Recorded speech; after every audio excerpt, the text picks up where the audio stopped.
Well, thanks for having me here. This is like a really strange thing for me. I would have never imagined that I would be here talking to you all at Stanford, but I'm really excited. So we're gonna start from the beginning. So I'm gonna talk a little bit more about some technical stuff that I don't get the chance to talk about because I'm excited to have an audience that could, call me out on some of maybe the bad choices that we've made or the things that I'm not thinking about in the right way. So after we finish up, we'll talk about questions, and I want to hear what you guys really think. So I'm Dave Rauchwerk, I'm the founder and CEO of Thinkoh, along with Thomas Deckert and Gustavo. We started this experiment about 2 years ago, almost to the day. So let's go for it. So as we talked about, we're going to talk about C.H.I.P, the world's first $9 computer. There's one right here. This is it. Super small, 60 by 40 millimeters. This launched on Kickstarter in May of this year. Along with these little adapters, let you connect it to displays, battery packs, and this thing called Pocket C.H.I.P, which makes C.H.I.P portable. It adds a keyboard, a screen, and a battery, and you can just pop C.H.I.P in and use it kind of as a portable computer. Now, the thing I'll say about C.H.I.P is it's completely open source hardware. And what that means is the schematics, bill of materials files, the data sheets, the bootloader, the kernel that runs on it, everything that you need to make C.H.I.P is available to download on our website, docs.nextthing.co. So that means that you can't buy one today, but you could, if you were so inclined, make one, which is pretty cool. When it launched on Kickstarter, the thing that was really incredible is that we had 39,560 different people purchase C.H.I.P from, I believe, 108 different countries. And for a company that at the time was 9 people in a garage in Oakland, California, this was a pretty exciting thing because it meant that we weren't completely crazy, that this thing that we wanted and we needed, other people also wanted and maybe needed. So one of my favorite things about this entire project is the things that people are going to do with it and the community. That's what it's really all about. These were tweets. These were from a while ago. We get them all the time now, and it's just so awesome. Of all the different things that people want to do with C.H.I.P, the question to ask is, when a computer costs as much as a burrito, what can you do with it? We're talking about computers that are basically free, and things that were once absurd now become reasonable. So I don't remember which ones these are. Programmable robot, that's pretty good. 3D printer. Garage door opener. I don't think if I have it up here, but there's like 3 different people during the campaign that said they wanted to send C.H.I.P to space. We've had people in school districts that want access to C.H.I.P so kids can have access to affordable computers. Now the question is, like, we didn't set out necessarily to make the world's cheapest computer. Right? It's something that kind of happened, and we'll talk about that. So this is C.H.I.P. I was just showing it to you. It's 60 by 40 millimeters. It's got Wi-Fi, BGN, Bluetooth, 4 gigabytes of NAND flash storage, a 1 gigahertz SoC with all manner of things, which we'll talk about, 512 megs of RAM. It's got a GPU. It can run off of a battery. It has both USB on-the-go support and a full-size USB port, both USB 2.0, and it has composite video out, headphone out, all that sort of things. So out of the box, C.H.I.P here does computer things, which we like to say. People say, oh, it's a computer, what does it do? Well, it does computer things. You can play games, you can surf the web, you can learn to code, you can put it into your projects, you can send it to space, whatever you want, computer things. So there's this song by the Talking Heads, if you're familiar with it, Once in a Lifetime. David Byrne says, how did I get here? And I'm going to take you through step by step, as Mr. Byrne does, and show you where this all came to be. And in the process, you will see how the architecture of this computer came together. Because I read the description when Andy and Dennis came to me and said, hey, you want to do this thing? I'm like, sure, yeah. Can I get really technical? And they're like, yeah, absolutely. So the question and the thing to think about here, and what's really the most interesting thing about the technical architecture of C.H.I.P is how we picked what's there, right? Like you see this, right? And it's a thing now. People all over the planet have them. We've shipped thousands of them already. And how do we end up with this particular Wi-Fi chipset? Or how do we end up with having a JST connector for a battery? Or why is there one big USB port and one small USB port? Why are the headers the shape that they are? Why NAND flash, right? Like, why not an SD card? Why not eMMC? Why do we make these choices? And I would love to say that we just sort of woke up one day and there was, we hit our heads on a toilet and then all of a sudden, like, flux capacitor chip was just born, right? It wasn't quite like that. So let's get into it. So the story goes back to this thing here, the $9 computer. It started as an art project, and it's kind of gotten out of control since then.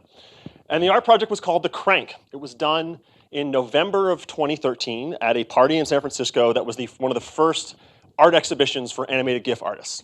It was done by GAFTA, which is an amazing arts organization in the city. If you've never been to their events, you need to go. And Josette, who was curating the show, said to me, hey, like, could you make an animated GIF photo booth? And I was like, sure, yeah. Do you have anything else you need? It's like, no, do whatever you want. And naturally, I did. And so the Crank was a big wooden box, kind of like Moy Bridges' original video camera, with a big hand crank on the side of it, right? It was made out of a mechanism from a ratchet strap, the hand crank from my Porlex coffee grinder that I use going camping, a Raspberry Pi, a camera module, a rotary encoder, some wires, and it was just on a tripod. Let's take a picture of it, right? That's what it looks like, just like a laser cut box that I made in my studio. No instructions were provided. It was set on a tripod at this gallery, and people had to figure out how it worked. And you would turn the crank, right? People at first were like looking into it. They didn't know what it did. And then you would do stuff in front of the camera, and it would make an animated GIF. And when it made this animated GIF, it would be projected on the side of a building about 50 feet high, which is sort of the big reveal, right? So if you do something really absurd, it's really, really big, and it's really fun. So it made this thing, and I'll tell you, it barely worked, right? Save for the help of my very close artist friends and some last-minute hacking and getting an SSH and SFTP library to work in Python and all these things, it just barely worked. But the good news was people really, really had fun with it. So this is Gabe and Ryan, who still work with us on occasion today, but they're the guys that helped me get it working at the last minute. And this is us being really excited. You can see me running at the last second. And so we knew how it worked, but then after a while, there was this line of like hundreds of people doing this. And so they started to figure out how it worked and do these really awesome, inventive things. I have no idea where this watering can came from or why he's wearing a fuzzy vest or whatever this is. And again, like, it was something so simple, and people had so much fun with it. And they were like, hey, like, can we change the rate at which it captures frames? Can we, can I save them to my phone, right? Can I turn the crank backwards and run the whole thing in reverse? All these ideas people had, and I was just like, whoa. Scope creep, like, not happening. This was so hard to do, right? It seems so easy and so straightforward. Like, let's just capture some frames, let's listen to a rotary encoder, and let's make an animated GIF, and then let's project it, right? So as soon as this happened, I had this weird experience. I made something, and people were like, wow, this is really cool. Like, you should make a kit. Do a Kickstarter or something. I'm like, that's a terrible idea. That's going to be so much work.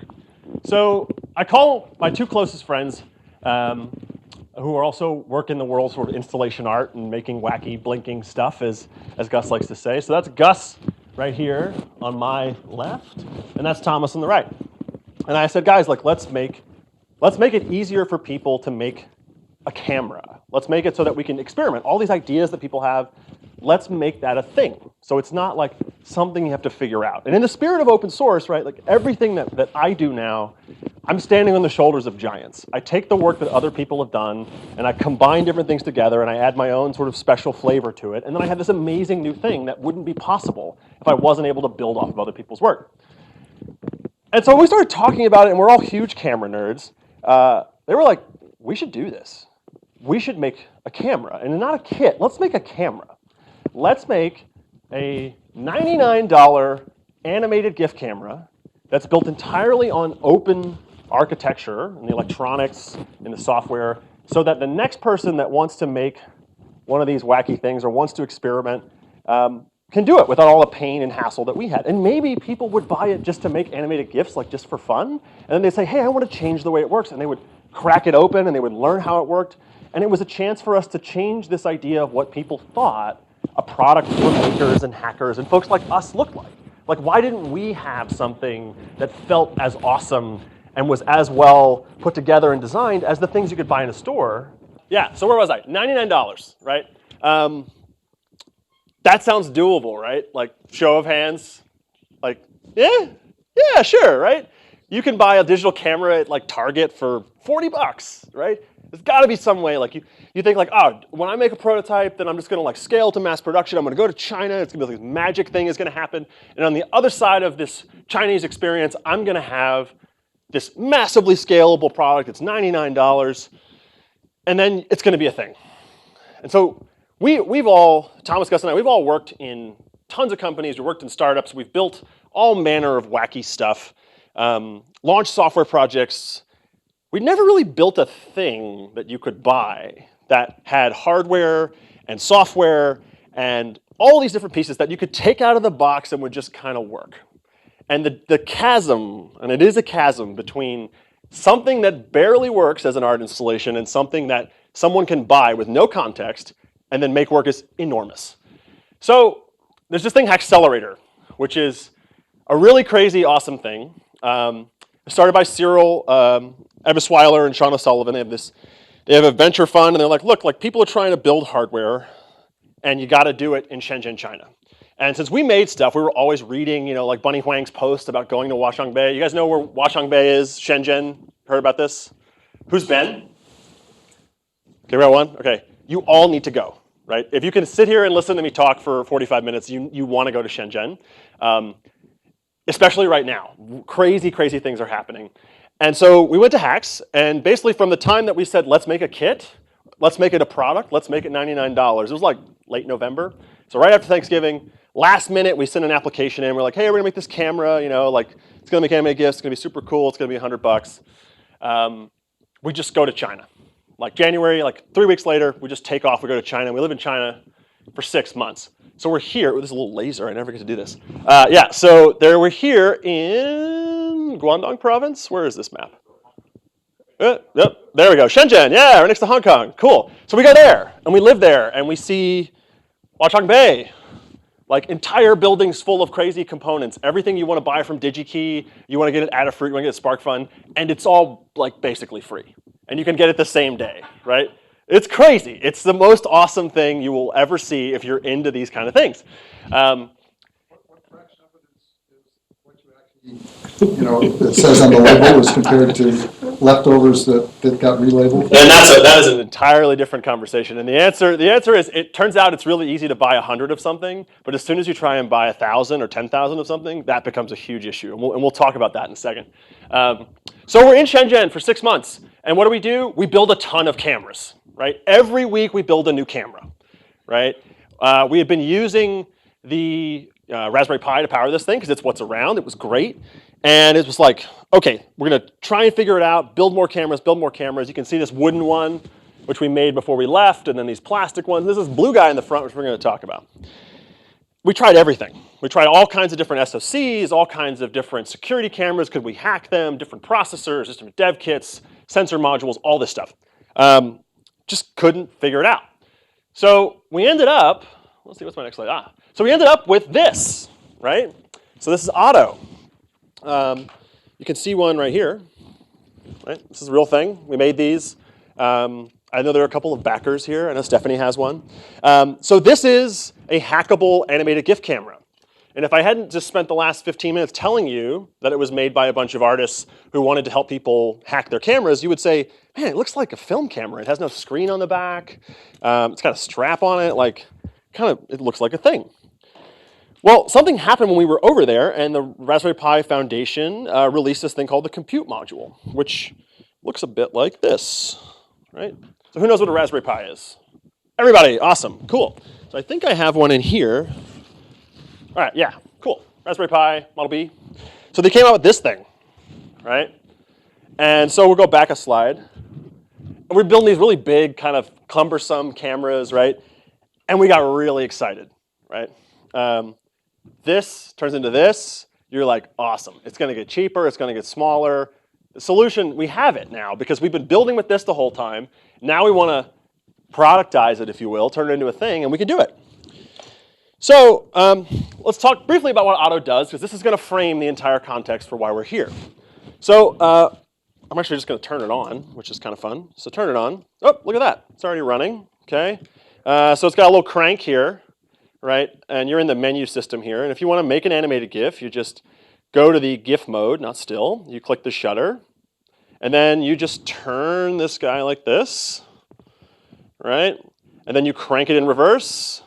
And you've just made an animated GIF, right? The camera creates a wireless network, and then you can join that from your phone, and you can browse all the images. And we'll, after I have some time to finish this up, we'll play with it, and you guys can tell me how broken it is in different ways and what you change and all that. But luckily, it's hackable, so you can help me fix it.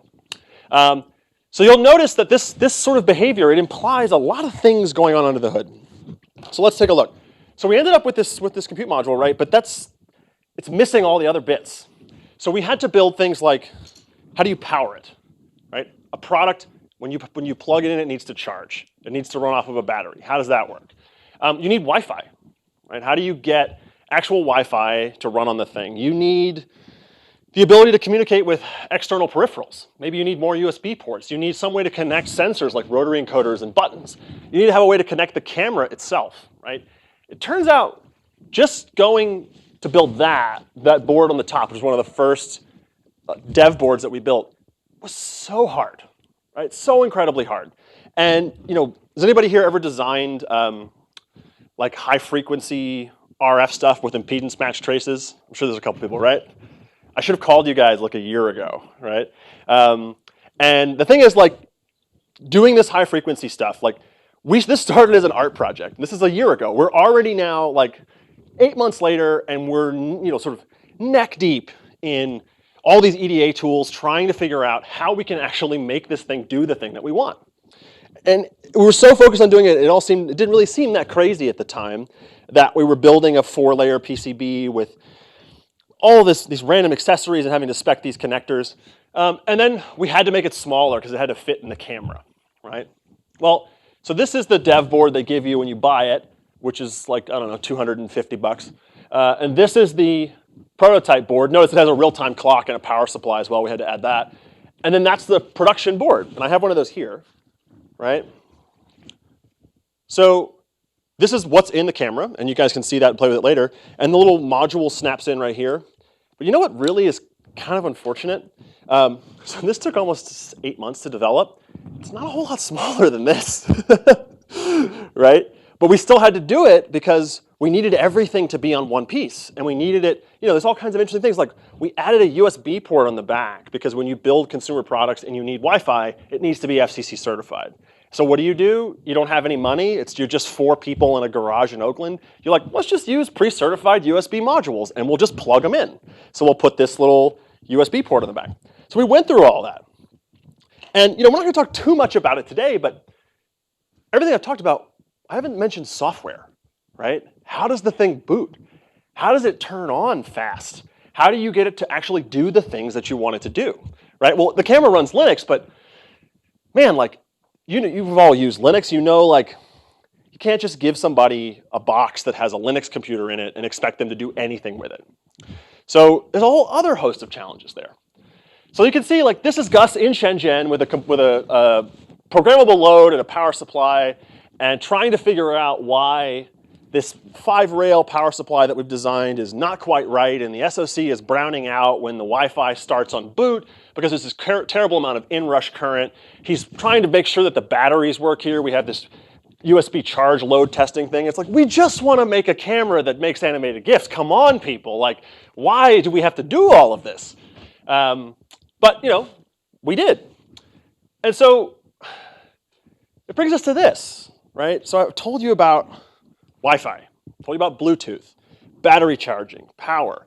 Like, storage we didn't talk about. We talked about the software. It's got to boot fast, right? It can't be like some SD card, right? It has to boot really fast, and it can't just corrupt all of a sudden, right? If somebody's photos, if you bought a camera at Best Buy, right, newest Nikon camera, and you go out and you shoot all these photos, and then you come home and none of them are there, what are you going to do, right? You're going to be really angry, right? It's sort of like step one, it has to work.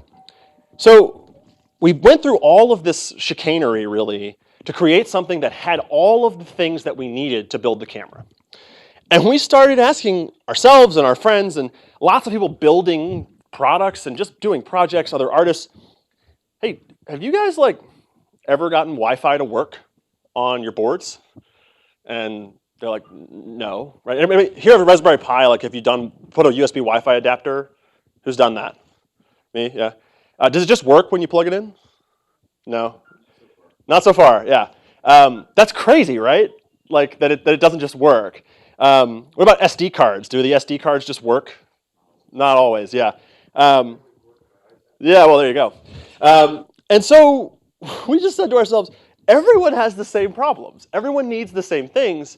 We've already learned all this stuff against our better judgment. Let's just put it all into one thing, right? And let's see what happens. Well, right around that same time, the Kickstarter campaign launches, right? For Otto. We'll go back to Otto so we can look at that some more. So we launched this thing. It was a huge sensation on the internet. Like, we sold as many units as we had articles written about it, which was awesome for us. We're like, this is great. But we made around, I would say, $70,000 and sold about 350 cameras. And all this stuff I've talked about, right? Like, that's a lot of effort for so few units. And so we're like, great, maybe distributors will pick it up and we can sell them all over the world, and then we can, amortize this development cost and we'll have a business. Well, the distributors call and they say, one of the more terrifying things I've heard in recent memory, which is, what is your wholesale price? Right? And so when you build consumer electronics, they teach you at Accelerator that your retail price should be 2.5 to 3 times your BOM cost. We sold autos for $140, $149 for the first people that bought them, and then $249 for the people that bought them later in the campaign. Does anyone here want to venture a guess what it costs to make a single auto camera? At those volumes, it's high. It's high, right? Yeah. Like, so you could safely say we spent at least $249 to make each one that we sold, right? But it's because of volume, right? If you were making these in 100K volumes, it would be an entirely different game. That's what you think. Right? That's what I know. I've done this. Okay, sure. I'm happy to be wrong about it. Yeah. But the thing to say is, we couldn't sell it. We had people that wanted it. They say, what's your wholesale price? Can you sell them to us for $100? We're like, well, we can't do it, right? And then we could sell them to you for $249 and do all right, but no one's going to buy a $700 animated Giff camera, right? That's crazy. It doesn't make any sense. It was really fun at $100, $150, $200, but $700, that's nuts. So we had to make it cheaper. And following those rules, right, we looked at what it took to make Otto, and we said, okay, if you're going to spend, if it's going to be a $99 product, go back to the dream. How do we make that? And it's got to be 3 times BOM cost. You have $33 with which to build an animated Giff camera. So when I said, how hard is it to build an animated Giff camera? People were like, yeah, not so bad. Who here thinks that they can build a $33 animated Giff camera? Anyone? What volumes? What's that? What volumes? Any volume. Maybe, yeah. You can probably do it. Okay, cool. I mean, the question really is volume. There's some number where it works. Sure. There's some number where it works. I mean, the other thing is you have these things like rotary encoders and things like that on there that are kind of non-standard things to have in like high-volume consumer electronics. And that also leads to higher assembly costs because you need people wiring them and stuff like that. Of course, yeah. And we're talking exclusively BOM cost here. Let's dismiss the fully loaded cost of assembly. Sure. Point of order. In case people, BOM is bill of materials. Oh, thank you so much. Yeah, there's too many acronyms in this business, so if it doesn't make sense, just say so. So, the punchline is $33. You got to build the case, you got to build the packaging, you got to write the manual. Let's forget about paying for the software for a second. You've got about $10 to build the computer, right? You need Wi-Fi, you need Bluetooth, you need battery charging and power, you need storage, you need RAM, you need an SoC. It's got to run Linux, and it's got to just work. And it's got to cost less than $10. So that's how you get CHIP, right? You start by building a camera. You try and do it. Even in low volumes, you talk about 5,000 units, 10,000 units. It's just like, it doesn't work. And then you say, okay, well, we have to figure out a way to make a fully integrated module that can help us build something like this camera that costs less than $10, or no one's ever going to be able to have an Otto camera. And so started this odyssey. We went back to China and we tried to solve these problems. So let's take a look. It's really small. So around about March of this year, right, we were talking to every chip supplier known to man. I can't say the names because of all kinds of things we've had to sign, but this is what Gus and I sort of came up with. Gus drew this. I was on the street in Hong Kong and I called him and we were going back and forth and he was drawing it up and sending me different ones to my phone and trying to figure out what needed to be there. And so this is the first distillation of all of the pain and experience of building Otto. It just came out of nowhere, right? It was, okay, let's go back and fix every little thing that was an enormous pain in the ass of the thing that we just did. And you'll notice some weirdness. This has never been shown in public before, which is kind of fun. There's 2 tiny USB ports here. Right? This is an early iteration of the design. There's not actually a big USB port. And there's also a barrel jack, right, that you can plug in and charge the thing, because we love barrel jacks. Otto has this awesome barrel jack on the bottom. But the sort of core of it is here. Like, we know we need Wi-Fi and Bluetooth. We know we want this A13 SoC. We know that we need, look at this, 64 GB, that's gigabit, not gigabyte, NAND. We know we need RAM, we need power management, and we need a ton of things to connect to. GPIOs, we need support, of course, for camera sensors. And so it's this experience of building Otto that leads us to CHIP. And so you ask yourself, why Allwinner, right? Allwinner is this amazing company. They have like 700 employees. They're based in Zhuhai, China. They're basically like a startup semiconductor company. In 2013, they built the largest number of tablet SoCs in the world. They built 100 million units. And when you think about price for performance, they are the best ARM processor manufacturer on the planet. If you go on Taobao, which is like Chinese sort of eBay, right, you can find remanufactured units of these SoCs for less than $1. And that's insane, because something really interesting has happened recently in the last couple of years. There's a community called the Sun-Shi Linux community, and they're a group of people that have been working to mainline, when I say mainline, add driver support to these SoCs in the Linux kernel. So that means if you could build a computer around one of these old chips, it's a 55 nanometer process chip that no one even uses anymore. Allwinner themselves weren't even using it. If you could get that support in Linux, and you could pair it with the Wi-Fi, and you knew what the Wi-Fi was, and again, you kept it all modern, and you used modern Linux, maybe the Wi-Fi would just work. That would be awesome, right? And if you paired it with some really, really fast storage, right, and you hooked it up directly to the SoC, right, no memory controller, you could have really, really fast boot times, right? The theoretical minimum boot time per chip in real experiments that I have seen is around 140 milliseconds, right? It's hard to boot a whole Linux kernel, but if you want to boot directly to a C program, you can boot incredibly fast, right? And you do it on top of an open source mainline U-boot as well. If you want to run applications in U-boot, which U-boot supports, you can boot even faster. It's complete madness. And it's these little choices like, okay, what kind of memory we're going to use? Because this SoC, if you download the documentation on our website, which you can get, which we work with Allwinner to release so people could actually do things with it, you're like, oh, it's got SDIO, right? It's got SDIO, so why don't we just use an eMMC, which can actually connect to the SDIO bus, and then we don't have to worry about, NAND wear leveling and all these crazy things that you have to do. But then you start to think, well, where's the Wi-Fi going to go? Right? The Wi-Fi can't go on USB because then we'll lose a USB port. And we all know you need 2 USB ports, like one for a keyboard and one for a mouse. So the Wi-Fi has to go on the SDIO. And what does that also mean? It means that no one can plug in the wrong Wi-Fi. It's on the board. And if we could just write the driver, right, make a custom driver and we open sourced it and mainlined it, it would just work. So you can start to see we have this pattern, right, where we get sort of obsessed with this idea, and then we just sort of ignore how difficult this might actually end up being. And the things I'm talking about, we're like, oh, we're going to write drivers, we're going to integrate all these things, then we're going to open source it and mainline it. And so we had to launch the Kickstarter campaign, right? Because we had to not only buy a lot of these things, right, but we had to get a huge community of people to help us. You don't add things to the Linux kernel by yourself, right? It takes dozens of people to change a single line. And then Linus himself usually has to say, okay.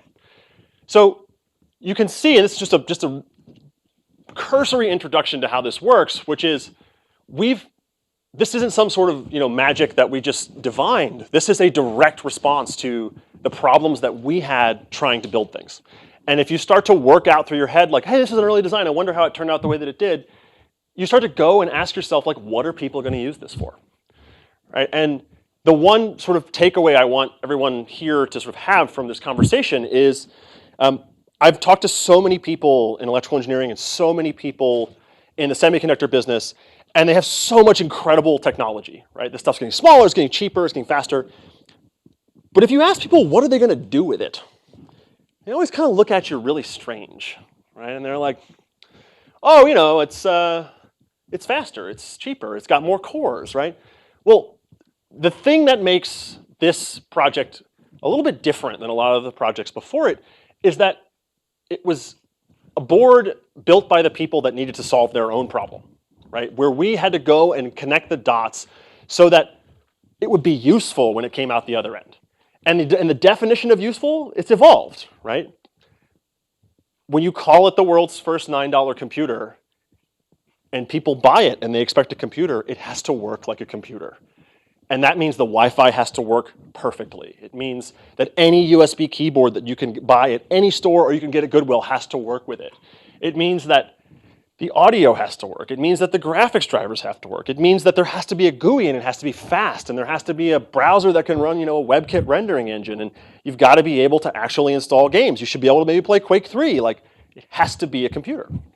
And so every compromise that was made here was made by how do we solve our problem of building all this wacky stuff we want to make and solve it at a price where we can actually make things that people can afford to buy and maybe stay in business at the same time. And then, oh no, we've made a huge mistake. We were so focused on building things that we inadvertently made the world's most affordable computer. Now let's make sure it's actually a computer, right? So what I would say is, if you're going to design something and you talk about architecture of a computer, which is the sort of point of this lecture, it's not about making the most elegant architecture. It's not about even making the cheapest architecture. I mean, I could probably tell you that I could make CHIP cheaper, right? There's a lot of really expensive connectors on there. Why didn't we, right? It's about solving a real problem, right? This is just a tool, and it's going to be used for things. And the only reason it is the way it is today is that we're trying to solve a real problem. It just happened to be our own problem, and a lot of other people, as we've seen today, have the same one.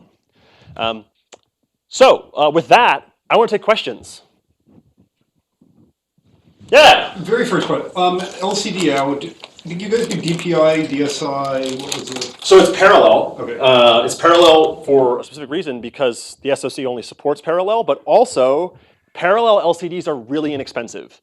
If you use LVDS or DSI or any of these things, like, there's all kinds of stuff that needs to happen where the cheapest display you can get is maybe $25. One of the interesting things the Raspberry Pi people did was they put a DSI on theirs. Yeah. No, it's cool. I mean, it's a really neat thing. The thing I'll say, this is all one. That's an actual SoC architecture diagram. So the interesting thing about the sort of frameworks and these protocols is they're also, none of them are really the same, right? It is DSI, but what flavor of DSI? What bit, right? And what kind of logic level power does it have? And all these other things that you have to answer. And so what we've done is basically use the cheapest, least sophisticated thing where you can actually buy $5, $6 LCDs and just plug them in and they just work. Yeah. Back up a bit. Sure. Everything that you've managed to reduce into this $9 chip, when you were buying those with existing products to build up a system with multiple boards, what all was needed in order to, how much stuff did you replace with this, and what did that cost at the? So this thing right here, this is why I brought this so you guys could see it. This is pretty much parity between these two things. So this is storage, Wi-Fi. This actually doesn't have Bluetooth for a number of reasons. Storage, Wi-Fi power, battery charging, some GPIO breakout, and the ability to connect a camera. And it's actually discrete componentry. We have this board, we have this compute module, which is a SOM, and then we have a USB Wi-Fi connector. So it's actually 3 discrete pieces. And this thing is actually quite difficult to assemble. This has to be hand soldered, it can't be wave soldered. The component density is actually super high. It's got all manner of challenges with it. Was Was each of these three already a commercial product you could buy? This was a commercial product that you can buy. This was a commercial product that you could buy. It actually wasn't released when we designed this, which was really fun. That's a Raspberry Pi module. Yeah, it's a compute module. And then this is all designed by us. Right? Okay. So it's interesting that this has maybe 25 components on it. You can buy it. You're using your new thing to replace something that was partly your old thing. Oh, yes. And what I'm wondering is, if you were doing nothing but off-the-shelf systems and products and add-ons, What would it and cost? sandwiching, what would the cost have been? I mean, depending on what you pick, right? I mean, there's so many different single board computers, but you're looking at like, for us, it was around 60 to 70 bucks, right? Doing like 1,000 quantity, which, you know, a few years ago was awesome, right? It was like game-changing price. And the whole idea and motivation to force the price down was very specific, right? It was like, how do we make this cheaper, right? And at the time, it may have been unreasonable, but no one said as much. And so it's the idea here is that by forcing the price down, you enable an entirely new kind of person to use it. And put that in context, of that 60 or so, whatever that was, at the BOM level, Sure. what fraction of your overall system cost? Because you still have to worry about housings and I mean, for camera modules and us, so forth. basically it's around 60 to 70% of cost for auto. And what's crazy, right, is that the same chip here, right, is a BCM2835, was actually used in the Roku 2, right? So the Roku is a set-top box. Roku 2 retailed for $69.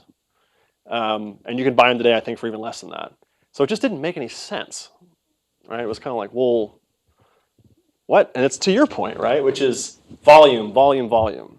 There's something here a little bit like Amdahl's law, maybe, which is that if you were taking something that was only half or 60% of the original parts cost, you could reduce that to 0, and it would still cost nearly half of what it had cost previously. Yeah. So in a sense, going all the way down to $9, you probably could have gone to $18 instead of $9 and come out just as. I mean, it's. Yeah. I mean, how much can you reduce something if you still have to worry about, like, this does not include the actual camera, image sensor lenses, course, stuff like that?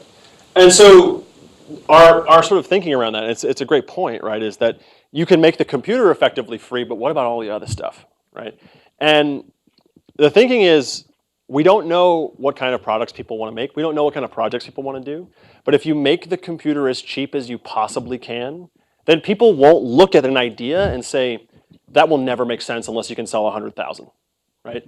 If you can sell 500, it'll make sense. And that's what excites us because, you know, think about what happened in software, right? Where now 2 or 3 people can get together and they can have an idea and they can build a thing. And if people want it, they can scale it to an infinite number of people that want to use it. In the hardware world, we had this condition. We had a lot of people, tens of thousands of people that wanted it.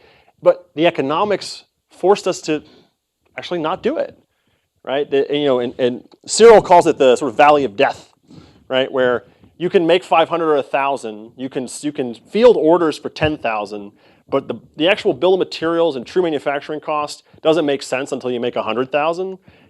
And you can't get across this sort of chasm, right? And then you can go and you can try and raise money and you can talk to investors and it just doesn't work, right? Because they're like, well, you know, yes, the product would be retailable if you could get there, but you haven't sufficiently proved demand because you've only sold 1,000.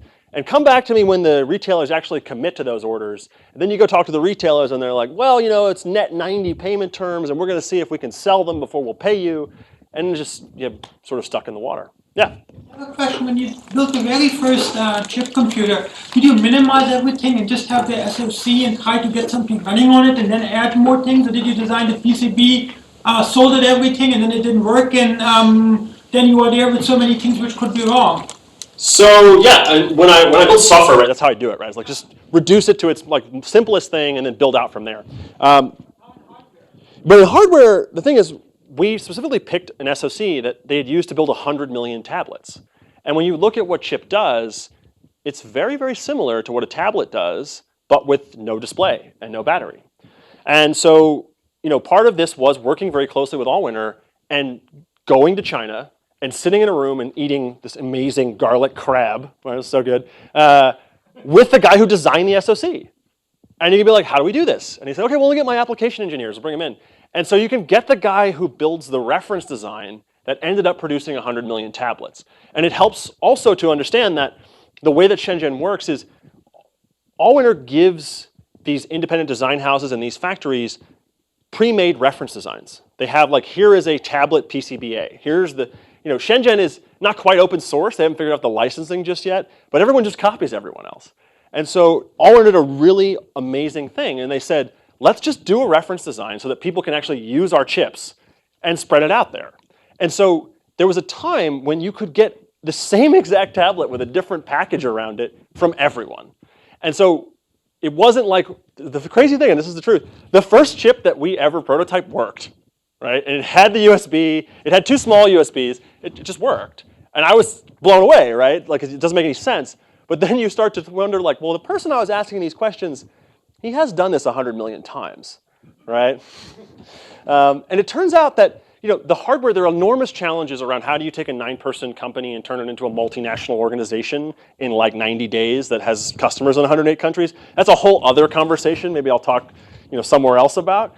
But the challenge for us is the software, right? Like, how does NAND flash actually work with this SoC? Well, what if I told you that the only existing functional NAND flash driver is not open source, or is recently open source, is not documented, and only works with Android? Right? Only works with Android. And what if I told you that there does not exist an open source functional MLC NAND driver in Linux? Just can't do it, right? So we're actually building the drivers to make it possible. The hardware, wiring everything up, like, my favorite thing about electrical engineers, having worked in software for so long, is that when you get the documentation, which is usually pretty good, and then it does what it says it's going to do, unless it's broken, right? Like, once it makes it into the white paper, like, these are the pins you got to hook up to turn it on. Here are the voltages. Like, I've built so many APIs in my life, and maybe like 20% of the time they do exactly what I say they're going to do, right? So it really is the software here that is taking most of the work, right? I have chips right here. Like, why don't I just ship all 50,000 that we sold right now? Well, remember what we promised. It's a computer, and that means the software has to be excellent. It has to be perfect out of the box, as close as you can ever get, right, with the first version 1. But it has to just work. And that means we've had to go really, really deep in some of these things.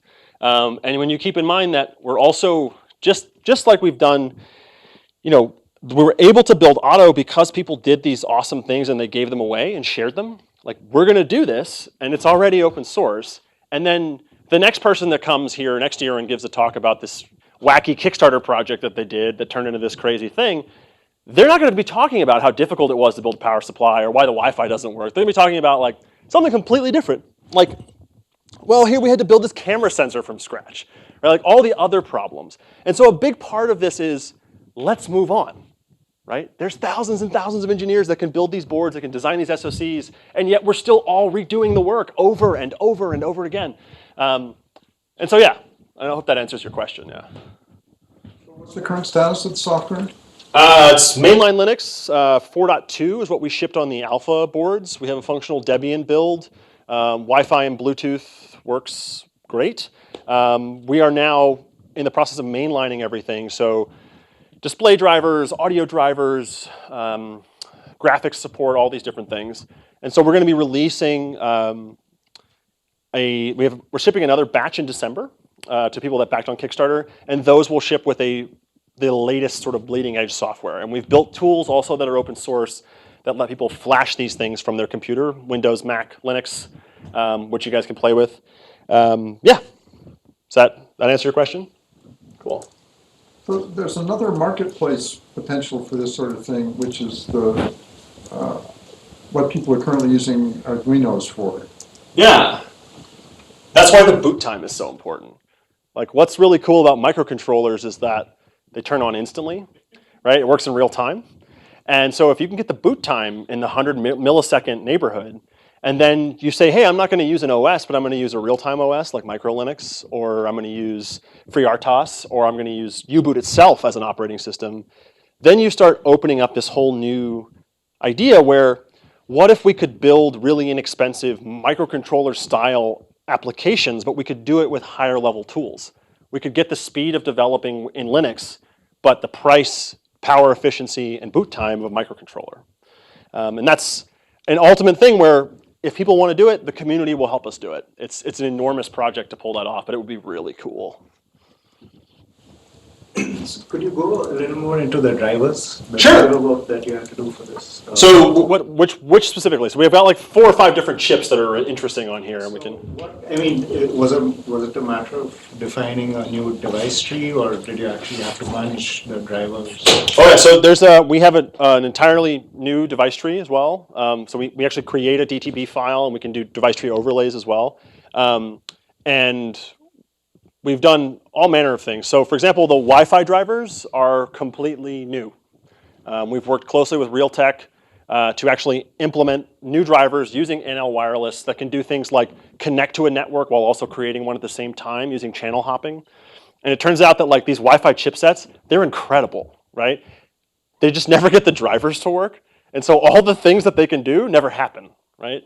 So that's one where Jason on our team, who is incredible, it's on the Wi-Fi sort of Linux maintainers group, is running that project. And we're basically saying like, if we start from sort of scratch here and we get the Linux community behind it, how good a Wi-Fi driver can we make? And in FCC testing, depending on the conditions, chip's ability to communicate in via strength and transmit and receive is actually better than my MacBook, which is really wild. And I think a lot of that has to do with the radiance and having a chip antenna exposed and all that sort of thing. But it's still really cool to see that, you know, we say this a lot in the office, and I don't know if I've ever said it out in public, which is we're trying to build things that are cheap, not shitty, right? It's cheap, but it's still really good, right? And that's what we're trying to do with all the drivers. So Wi-Fi and Bluetooth is one thing. The other really, really big one, which is just like implementing stuff from first principles. So Boris and Maxime and Thomas at Free Electrons, who we're working with to do a lot of this mainlining, they're the guys that maintain the Sun-Shi kernel and are actually working on the upstreaming work. Boris and Alex on our team, and Alex's background is as a experimental particle physicist, so he's used to like, you know, really dirty, low-level, first principle kind of work, are building the NAND wear leveling algorithms. They're solving the paired page problem in NAND, where you've got, you know, you're trying to basically cram more data into these 2 cells, and the actual, you know, capacitance happening causes the data to change and corrupt. Like, these are the kind of things that we're having to do, right?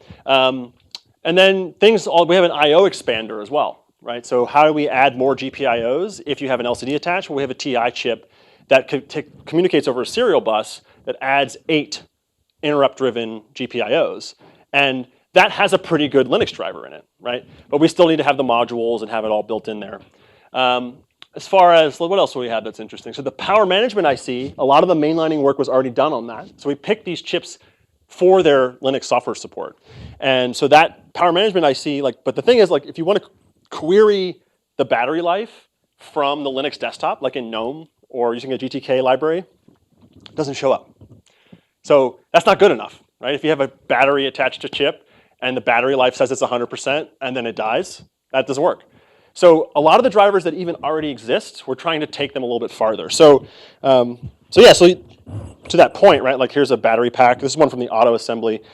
Just to sort of prove the point, like all batteries you buy that are single cell LiPos, 3.7 volts, they come with this little JST connector on it. That's why chip has a JST. There's no wire crimping, nothing like that. You just take this and you plug it in. And then you press this button and it's on, right? So now you have a battery-powered $9 computer, right? But again, so I have this expectation of the battery, right? Yes, we do engineering, we make art and all this sort of things, and we all do this, and we're accustomed to saying, like, that's awesome, the battery works, but I know I can't see the battery life in the UI. That's okay, right? No, it's not okay. It's not okay, right? Like, we're just as important as the end user. Our work works the way that we expect is really important to us. So we're going to take the driver and take it that one step further. My computer is dead. Oh well. Driver-wise, the other cool thing you can do is you can look at our GitHub page, and you can see all of the live work happening and all the drivers that we're building. And the other thing, too, is that we're not going to be able to get every single functionality of every single chip that is on chip because there's just not time. And we don't know necessarily what people want to do. And this is why we have this kernel hacker backer level, was the idea that people wanted to help us actually bring the board up and have this sort of thing. So you can see on the forum there's a trade-off. Like someone's like, I don't want 2 UARTs, I want an extra I2C bus. It's like, oh, well, you can just change the device tree overlay and you can just go for it, right? Yeah. Question. You've got 10 people making products, and they all have different different IOs, different things they want. So if you create a core that can basically support all of these different things, you're back to the system on module kind of scheme that you were talking about earlier. Right. How did you decide to, instead of doing the A13 SoC on a SOM, Yep. and instead decide to do it on this little board with a smaller number of IOs and pins at that? And if you had done this differently, would you make the same choice again? Would you do it differently? I mean, what would you do differently based on what you know now? I mean, we could have made it cheaper, right? Why bother? Yeah, we could. That'd be cool. Also, you know, like we could have saved money with these headers, like you're getting at, right? These headers are one of the most expensive components on the board. If we had taken this thing off and we had spent that other, you know, extra 20 cents putting it in a big plastic case, then maybe people wouldn't be so worrisome about what it looks like, right? It looks like a PCB, and that's scary. So, you know, that was something that's been talked about, right? It's like, well, let's make this thing. But so if you buy this, it's $49 or something, or $39. You buy it from Newark or something. You can't do anything with it, right? Yeah, you build a board, or you have to buy some kit, or like this right here. You take it out of the box, and it boots to Debian, right? In like 45, 50 seconds. It's a thing right away.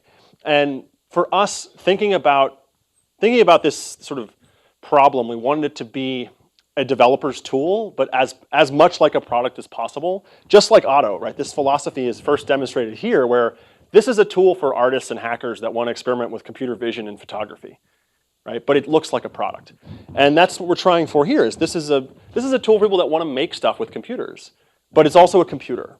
And that's, you know, the thing about having the headers and having things the way that they are is really about allowing people to experiment with the least amount of setup time, right? It's 0.100 headers, you can use jumper wires, you can just get things going right away. And that was the primary motivation.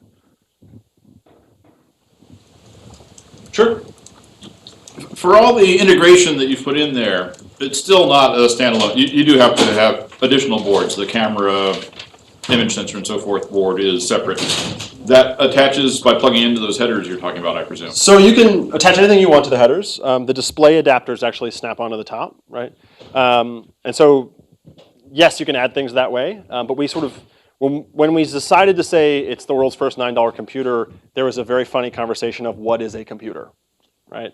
And that was like, we call it computer things, play games, all these sort of things. And that's why, you know, it has to have the composite out. It has to have the full-size USB, because lo and behold, like you want to use this Wi-Fi adapter on chip, well, you can just plug it in, right? You'll use this in Otto. In the camera? Right now, we're not making Otto. Otto doesn't. Oh, okay. We don't make them anymore. So Okay. we're a little distracted. We got My question was going computers to to be make. Yeah. the I/O interfacing to other boards, if Sure. there are daughter boards or expansion with off-the-shelf things. Were you able to adopt form standards in terms of the form factor, signal names, and so forth, so that existing boards will plug into those headers? No. So we didn't actually. There, you know, the sort of shield paradigm that exists in every other board. Like, I never really liked the idea of shields, because you end up with this big stack of stuff, and like I like to make things that look like something you can buy. But the community overwhelmingly wants this, right? It's a great way to get started, a great way to prototype. And when we found out people wanted display adapters, we went that direction. But we've done something really interesting, which is, you know, the BeagleBone project, which is one of the better engineered single board computers out there for all host of reasons, has this thing called the C.H.I.P specification, which is this standard that you can actually design things that snap onto it. But the thing that was really important to us was having add-on boards that when you put them together, right? I think Jeff Raskin, who designed a lot of the Macintosh, has this rule. First rule of user interface design is things should do what people expect them to, right? And if you take something that has an HDMI jack on it and you plug it onto the thing that you now know as your computer, and then it doesn't send the video through HDMI, you think it's broken, right? We may not think it's broken. You're like, oh, you got to run this shell script in this folder, download this update. So what we did is we've designed, and this is stuff that we haven't quite released yet. We'll have this will all be open source, so everyone can use it. We've designed a way where you can actually recognize what hardware is being attached, and in the device tree, create a unique overlay for that, and load the kernel module so that when you do, like in the video, when you pop chip into Pocket Chip, it does just turn on. Right? And when you add the display adapter, it just works. Right? So it's actually a whole engineering effort on its own to define the specification and then build the support for the flash ROM that has to be on each one of these boards. Yeah. What did you do for Wi-Fi? So the thing that kind of surprises me most about this overall is like normally like you go on like a mouse or a DigiKey and you try to price Wi-Fi chips. You see that, you know, at reasonably high quantities, those are like the most expensive parts you get. They can actually be more than like a full like ARM-8 SoC. Sure. So the first thing I said at the beginning when we started this was you need to go to Shenzhen, right? You need to go to the source, and we actually don't even do components on board here. We do a actual stamp hole module, they call it, right? That gets soldered on because buying from this vendor, all about economies of scale, right? This is the same Wi-Fi chipset that is used in every $99 or $79 tablet that you can buy in Best Buy. And we went to them and we said, okay, well, we need to buy 50,000, right? And it's very inexpensive, you wouldn't even believe. But this is Realtek. Realtek provides the chipset. Yeah, okay, so, and they're awesome, by the way. Like, when you go to Taipei and you hang out with the Realtek people, like, they know how bad their drivers are, right? They really know, right? And I've talked to these guys, and they're just like us. Like they're super smart, and they're ready to like fix it, but they just don't know how. And so when we said to them, look, we need this register level documentation. We need this information. We need somebody. We need an application engineer to help us with this. They were like, sure, yeah, let's do it. And it's kind of like no one ever thought to ask. Like we've all sort of flamed somebody on something about like, man, yeah, but the drivers are terrible. And you read the Amazon reviews, like, it doesn't work on Mac. And there's like, you telling us it doesn't work and you're willing to fix it? I'm like, yeah, just give us the paperwork. And so they did. And much to Jason's credit, like, yeah, it's also the other reason that SDIO was the right choice, right? Because you don't need the extra overhead of the USB protocol and the extra chips that go with it. And if you look at a lot of single board computers, most of these SoCs, like they're being used for applications they weren't designed for, and so they don't actually have hub controllers in them. They have single direct USB ports, and so like Raspberry Pi or Beagle, they have actually a hub chip in between the USB port that you actually plug into and the actual USB port on the SoC. Like the BCM2835 has only one USB port. Yeah, it's interesting. Do you have any FCC issues around this? No, it's we're working with BACL actually just up the road. Yeah, they're awesome. Yeah, they're super cool. We also do certification in China and all that sort of stuff. But like, yeah, it's again, Jason is the best. Like, there's always tools I've always wanted to buy when I was making stuff. Like, I always wanted a really awesome spectrum analyzer, like one of those giant Agilent ones, like you guys probably have here in the lab. And I was like, it's even used. It's like a couple $1,000, and I don't even really know how to use it. So I came in the office the other day, and there's like spectrum analyzer, and the chip is hooked up to this thing, and it's like, yeah, awesome, finally. So yeah, we're doing all of that FCC stuff, which is actually not as bad as you would think. Yeah. Is the Realtek stack completely open source, clear down to the radio? No, unfortunately, the firmware is not. GNU radio. So actually, Jason worked on a project. I hope I don't get this wrong because it's on the internet. He worked on the HackRF project. So software defined radio is something that we're all really interested in. So I'm KK6 GHR on amateur radio. So if you guys want to hit me up, yeah, we're really into that stuff. And we're going to try and experiment with other chips we can use to do it. We have the ability to make improvements to their firmware and work with them to do that. But that is the problem with the semiconductor business. And I'd love to come back in 24 months and say this is not the case anymore. Is the IP. Right? There's the IP sort of regimes that exists and the fear of copying each other and all these things that go on, which make perfect sense given the amount of capital expenditure that has to happen to build these things in the first place. I've been pushing for them to say, just open your firmware. Chip is completely open. It's fantastic. It's got a terrible encryption. That's the thing. The encryption algorithm is not very good, and then it's also like the kind of things that we can do. I mean, we can get to a place where we can write independent frames and we can do cool stuff, right? But the other thing about the ESP chips, which are very cool and I've played with, they draw at peak almost an amp, right? Which is a problem. And we're also up against this thing. I'm waiting to see what happens with the FCC, where we have tools to let people change the way the Wi-Fi works, but we can't actually give them to the people, which really also makes me very nervous. But yes, software-defined radio is the best, and we're working on that sort of stuff. Sure. In complex systems, a laptop, a cell phone, whatever, people think in terms of there's an X processor in here that's running the applications, running the communication stack, whatever. Often there's at least one, maybe a handful of dedicated little microcontrollers that are interfacing with the gyroscopes or accelerometers or watching the power, something independent of the main CPU, Sure. handling all the little ancillary stuff. Is this really just the SoC processor inside, or do you have other sub-delegated microcontrollers that are doing other things? So it's a question of sort of semantics, right? So I'm not a trained engineer, so I may not get the terminology right, but there are, for example, there is microcode that runs in the AXP209, which is the power management IC. It's a fully programmable 5-rail power supply. So yes, there is a microcontroller on die, and also the TI chip. It's also programmable, and you can set different interrupts. So there's a microcontroller there. But we do not have like a Cortex M0 floating around somewhere on the board that you have to also worry about managing. The system is as close to bare metal as one can get without getting too dangerous. And it's kind of also something that's been discussed a lot in the community, and that I'm reasonably pleased with our decision that Gus and I sort of worked out, which was how do we want people to interface hardware to chip? And as a software guy, I'm a big proponent of you should use serial. Like serial's the way to go. You shouldn't be doing analog stuff. Like it's going to be isolated. You're not going to cause problems, and then we can have one set of libraries that actually makes it work. And so that's kind of why you see things the way that they are, where it's primarily serial things and not analog. Cool.